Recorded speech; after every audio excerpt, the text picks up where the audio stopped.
Hey guys, welcome back to the channel. This is Jim from Audiomo Music, and today we're going to do a pointless comparison, kind of. We're going to be shooting out this Thinline made in Japan Flamingo Pink 70s Deluxe with the made in Memphis Gibson ES-339 in Cherry Red. So the reason I'm going to be doing this is because I looked on YouTube when I was first shopping for this guitar a while ago, 339, to see if there was some sort of comparison, because I love Fenders, as you can see behind me. I got a bunch, and I couldn't find one. So now that I have both in my possession, I figured, why not help somebody else out that may be looking for the same thing? Okay, for starters, they are both semi-hollow bodies, but they are not constructed the same, and I'm going to show you why. On the Telecaster, you have the F-hole here, meaning it's hollow underneath it. And then the rest of it, though, is solid.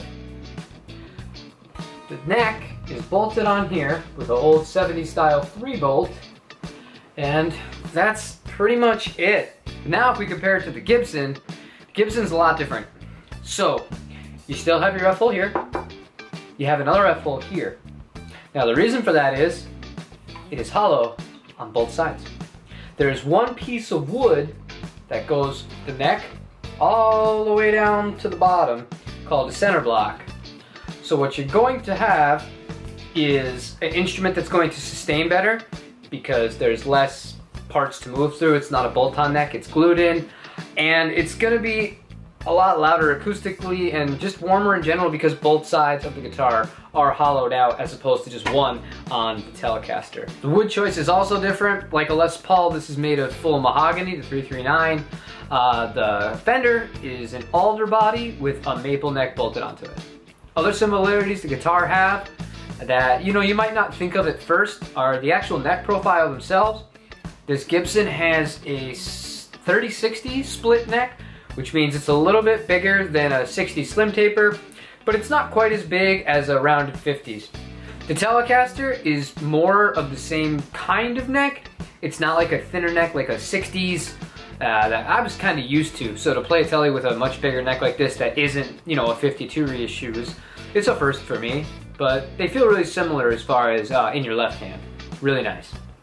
So we're just going to be playing some basic kind of demo stuff here to give you an idea of how different they sound. I'm going to be using the HX Stomp direct into the computer, and minimal stuff. I'll post what it is. I think it's just a Fender Twin, and then a Fender Twin that has a tube screamer, and then the Friedman, I think, is the one I used for the drive. But all the settings are the same. It's going to sound like they're not at one point, especially once you start hearing the dirt. There is a substantial difference between how the Telecaster reacts and how the Gibson reacts.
After hearing it, what do you think? They're both pretty good. Price-wise, the Tele's cheaper. It's a good deal. It's more reliable. It'll stay in tune better. The Gibson is just, there's more attention needed to go into building one of these because it's, you know, it's a little bit more complicated. But, oh, it's so good. I love it. I love it so much.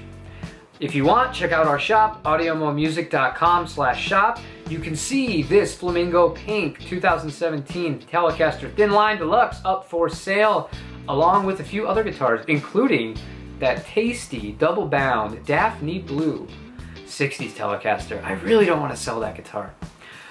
Another video. But on Instagram, Audiomo Music, and that's it. If you got any questions, shoot me a message or find me on Reverb, whatever. I'm everywhere. Thanks for watching, you guys. Let me know what you think in the comments below.